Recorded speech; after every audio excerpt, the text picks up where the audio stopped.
나를 찾는 길에서 어느 시인의 말처럼 산은 잃어버린 시간과 영혼을 찾는 공간이다.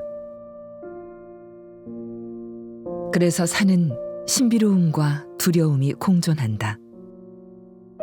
삶의 미로에서 출구를 찾고 싶을 때 산에서 우연히 경이로운 부처님을 만나면 그 무겁던 마음을 내려놓는다. 산은 언제나 그렇게 있다.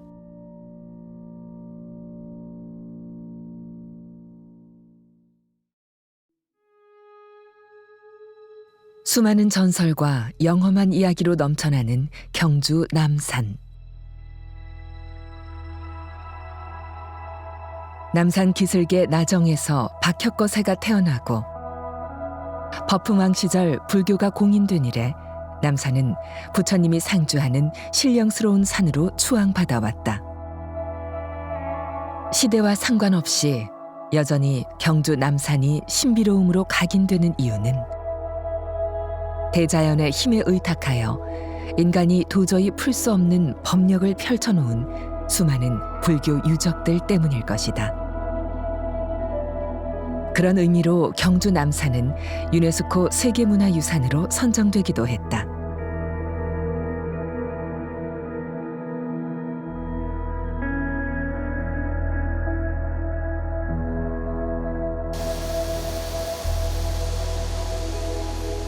맑고 푸른 숲의 소리가 깊게 울리고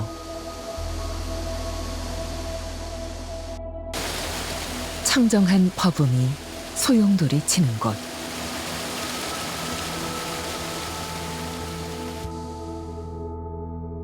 경주 남산에는 너무 많은 유적이 있어 상대적으로 진가가 가려진 유적들도 상당히 많다. 남산 북쪽에 탑곡이라 불리는 골짜기 안쪽으로 들어가면 옥룡암이라는 작은 암자가 있는데 암자 위쪽 숲속으로 향하면 통일신라 시대 서민들의 마음이 담긴 불국토가 펼쳐진다. 보물 제201호로 지정돼 있는 경주 남산 탑곡 마의 불상군. 높이 9m, 둘레 약 26m의 거대하고 묵직한 바위. 바위의 동서남북 사방면에는 탑, 불상, 비천상, 사자상 등 불교 관련 조각들이 빼곡히 차 있다. 이곳 마의 불상군은 우리나라에서 발견된 가장 오래된 사방불의 자료로서 중요한 의미를 띈다.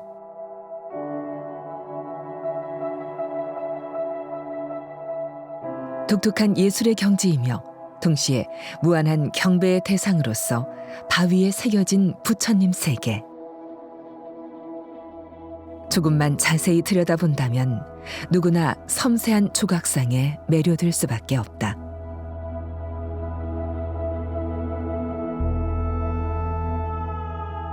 오랜 세월의 풍상 속에서 군데군데 훼손된 부분이 생겼다 해도 그마저도 깊은 인상으로 새겨지는 탑곡 마의 불상군.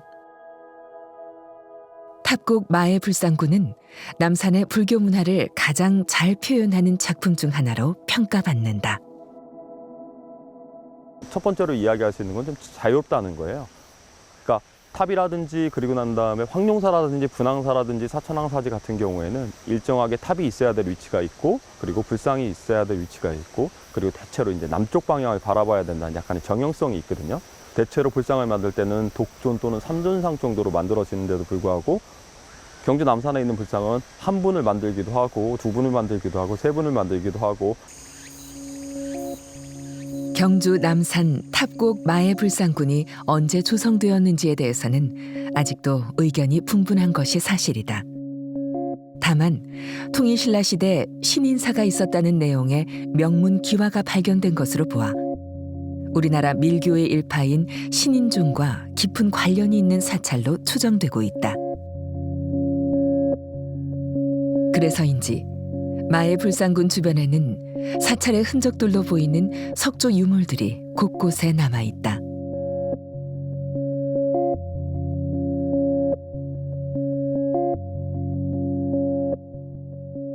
그렇다면 마의 불상군과 함께 아직 신비에 쌓여 있는 역사 속의 신인사는 어떤 곳이었을까? 알려진 내용으로는 신인종의 시조인 명랑법사가 주석했던 곳이라고 전해지고 있다.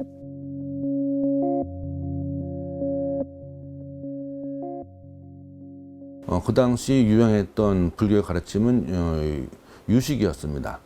육아유식이라고 하는데 그 명랑법사와 함께한 12명의 육아승이라는 기록이 나오거든요. 그리고 초기 밀교이기 때문에 정통 비로자나 불보다는 석가열애 또는 미륵불을 모시면서 대승불교 신앙을 하고 그 당시 신라에서 당나라로 유학했던 많은 스님들이 호국과 관련됩니다. 의상대사도 그렇고요. 명랑법사도 그렇고. 탑곡 마애불상군과 인연이 깊은 명랑법사를 이야기할 때 빠지지 않고 등장하는 곳이 바로 낭산에 있는 사천왕사지다.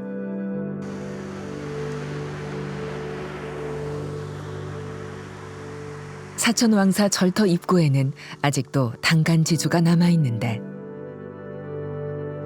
신라 문무왕 19년에 명랑법사가 발원하여 창건된 사천왕사는 그 당시 명랑법사의 신비로운 법력이 깃든 호국 사찰로서 명망을 떨쳤다고 전해진다.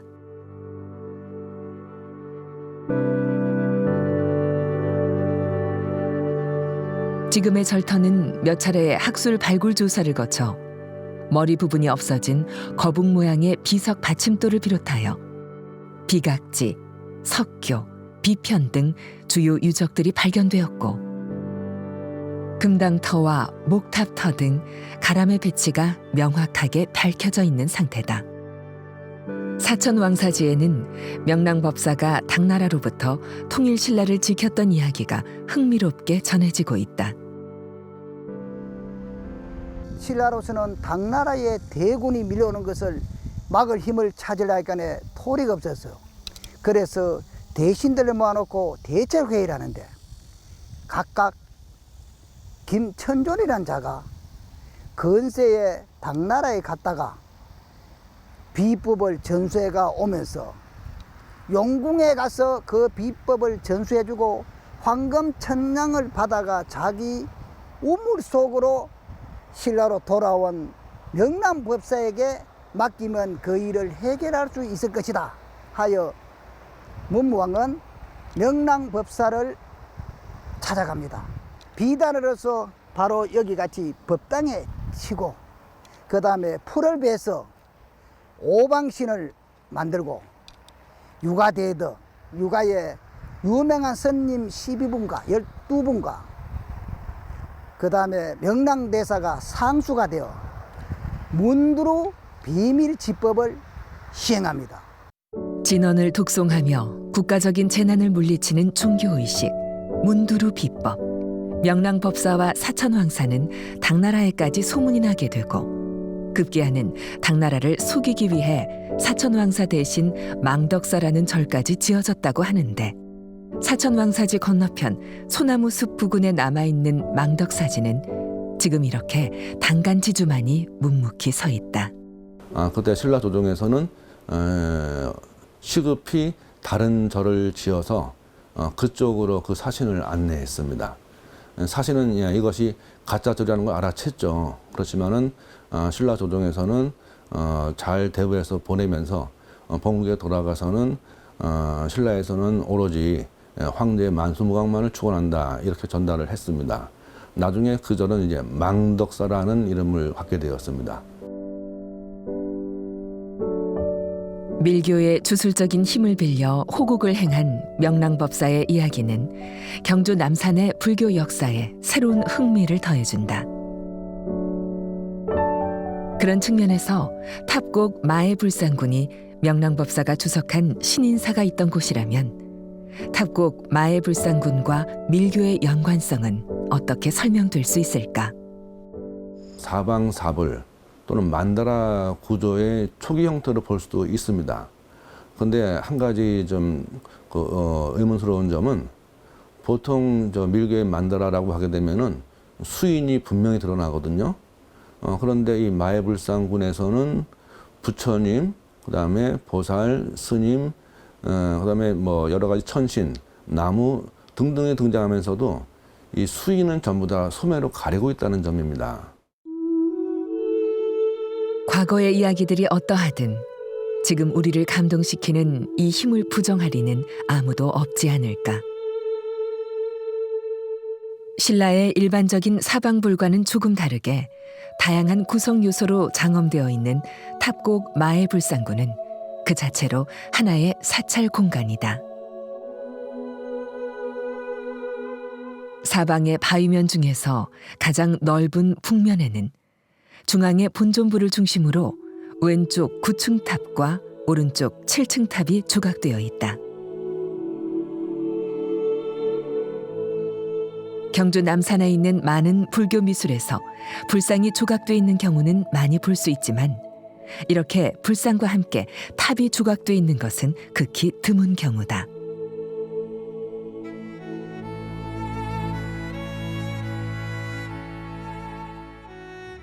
좌우에 쌍탑 가운데 계신 부처님은 천계 밑에 계신다. 천계란 불보살의 위덕을 나타내는 장엄구의 일종이다. 통일신라시대 원형에 가까운 천계를 중심으로 위쪽으로 비천이 희미하게 보인다. 비천상은 부처님을 외호하는 의미로 천상의 세계를 표현한 것으로 짐작된다. 가장 큰 특징은 뭐니 해도 이 왼쪽과 오른쪽에 있는 나무 목조탑을 표방한 탑이겠죠. 자세히 모습을 보신다면 처마 끝에 이렇게 풍탁을 이렇게 쭉 연결해 놨거든요. 그리고 풍탑 밑에 있는 풍탁공까지도 아주 정교하게 표현됐다는 걸로 봤을 때는 아마도 이게 실제로 경주에서 많이 만들어진 목탑을 모방해서 이렇게 목탑을 보고 좀 만들었을 가능성도 높습니다. 밑에서 보여지는 사자는 입을 아 벌리고 있고 하나는 입을 다물고 있거든요. 그래서 이거는 아읍음이고요. 산스크리트의 처음과 끝음을 상징하기도 하고, 이러한 모습들은 우리가 잘 알고 있는 석굴암에도 석굴암을 지키고 있는 금강역사 두 구가 있거든요. 그 금강역사도 마찬가지로 아와 음을 하고 있습니다. 그래서 신라 불교 미술에서 나오는 불교를 외우하는 힘을 가진 도상을 표현하는 방법들을 여기 마찬가지로 사자를 통해서 구현해내고 있습니다. 동면의 바위는 크게 3개의 면으로 구성되어 있다. 본존부를 중심으로 보살상, 승상, 비천, 가릉빈가, 연화 등이 조각되어 부처님을 향한 지대한 공경을 표현하고 있다. 동면 바위의 본존불은 원형 광배의 후광을 배경으로 조용히 수도하며 앉아 계시고, 우측 아래로 비껴서 합장한 협시불에 대해서는 관세음보살이나 대세지보살 등 여러 주장이 있다. 협시불 아래로 무릎 꿇고 앉아있는 스님은 목탁을 치며 염불하는 것 같기도 하고 공양을 올리는 모습 같기도 하다. 8분의 비천상들은 천이를 길게 끌며 구름을 나르고 있는데 그들의 시선은 모두 부처님을 향해 있다.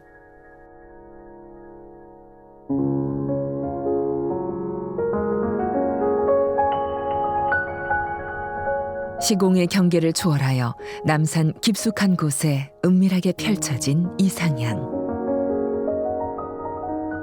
이렇게 화려하게 장엄된 정토는 우리의 무한한 상상력을 자극한다.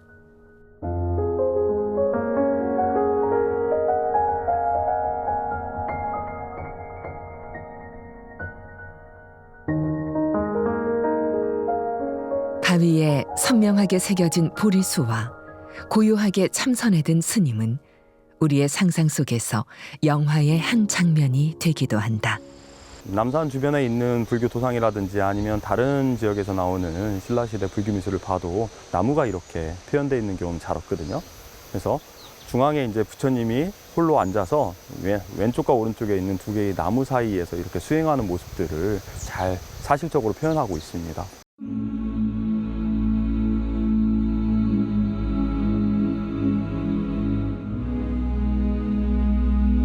지형상으로 가장 높은 곳에 접해 있는 탑곡의 남면은 사면 중 가장 다양한 방법으로 조성돼 있다. 남면에 와서는 비로소 삼존부를 마주할 수 있다. 남면의 부처님은 마의 불로 표현돼 있기도 하고 조상으로 표현돼 있기도 하다.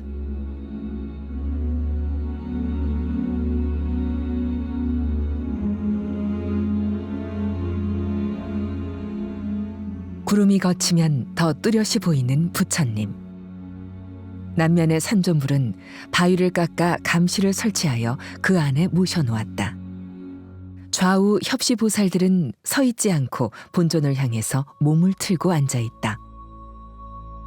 마모가 심해 부처님의 표정은 뚜렷하지 않으나 좌우의 양 협시보살들이 두 손을 모으고 합장하고 있는 것은 분명히 보인다. 이런 마의 합장상은 이곳 탑곡이 유일하다고 한다. 또한 남면에는 중요한 특징 하나가 더 있는데 다른 마애불에 없는 아주 독특한 특징 중에 하나가 바로 환조로 된 부처님이 나온다는 건데요. 이 부처님은 몸체와 불신과 그리고 난 다음에 다리가 별도로 조성이 되어 있어서요. 다리는 사각형의 대자로 별도로 만들고 그리고 그 위에 부처님을 이렇게 세워놓은 형식입니다. 전체적으로 얼굴이 파손이 돼 있고 손 모양이 일부 마모가 돼 있어서 정확하게 어떤 부처님인지는 알 수는 없지만요. 자, 전체적으로 양감이 풍부한 편이고요. 그리고 손 모양 자체도 상당히 특징적인 모습을 나타내고 있어서 신라 조각사에 있어서 상당히 중요한 불상 중 하나입니다. 환조로 된 입불상 뒤에는 감실 승상이 자리하고 있고 삼존불 앞에는 몇 개의 큰 바위가 있는데 가운데 바위 면에는 반야나무 아래에서 좌선하는 스님상이 있다. 이 스님상은 앞쪽에 3층 석탑을 향하고 있는데 이처럼 남면은 사찰에 접해 있었을 것으로 추정되는 석조의 흔적들이 발견되고 있다.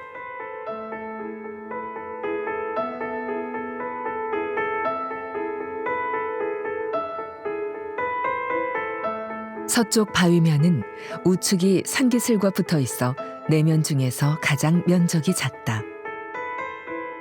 그래서 두 그루의 보리수와 열의 한 분, 두 분의 비천상만이 조각돼 있다.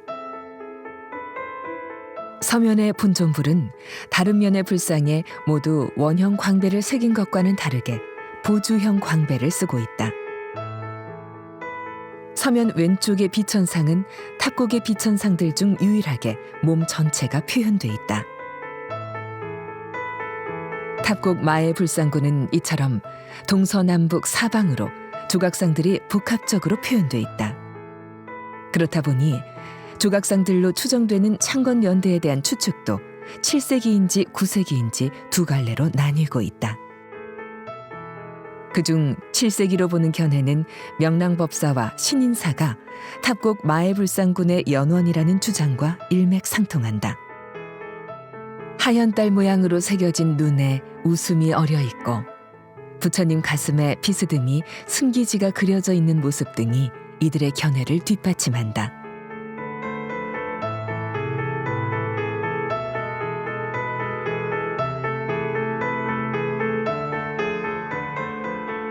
반면 9세기라는 견해에 힘을 싣는 조각상들도 있는데 북면에 조각된 쌍탑의 배치를 그 예로 들 수 있다.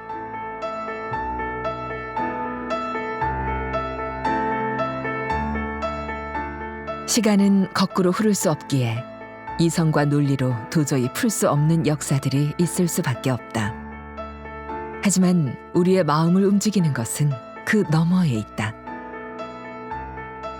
탑곡 마의 불상군 안에 흘러온 이심전심의 정신세계가 바로 그런 것이 아닐까. 마모되고 희미해진 조각들 속에서 오히려 범접하기 어려운 신비로움이 깃드는 것. 우리의 가슴을 뛰게 하는 존재는 고요함에 깃들고 그 고요함이 색과 공이라는 풀기 어려운 이율배반의 명제를 우리 삶에 던져준다. 여린 가지들이 단단한 바위 틈을 뚫고 자라듯 우리의 깨달음도 언젠가는 마음의 껍질을 깨고 나오리라. 그때 우리는 부처가 될 수 있을까? 탑곡 마의 불상구는 우리가 그토록 염원해마지 않는 불국토다.